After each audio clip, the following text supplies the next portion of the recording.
Hello everyone, magluluto naman tayo ngayon ng isang masarap na ulam. So ayan, meron tayo ditong binabad na liempo sa toyo at kalamansi. So ayan, at syempre, meron din tayo ditong nilagang itlog. So ayan, malalaki yung itlog na ating ilalagay para naman tagi-isa lang ay sapat na sa ayan. At syempre, ito yung ating mga sangkap. Ayan, meron tayo ditong maraming sibuyas, pampalasa, bawang, at syempre hindi mawawala ang ating siling labuyo, pero pag hindi kayo nagsisili, wag nyo nang lagyan. So ayan, at syempre ipiprito muna natin yung ating liempo. So ayan, prito-prito muna natin hanggang sa maluto.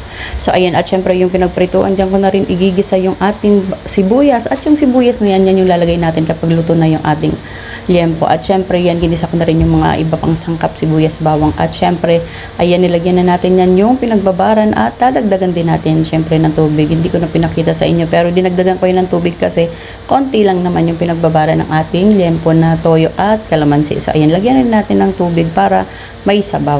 So ayan, at syempre lalagay na natin yung ating prinitong liempo kasi kumukulo na yung tubig na ating dinagdag. So ayan, hayaan lang natin yan na kumulo.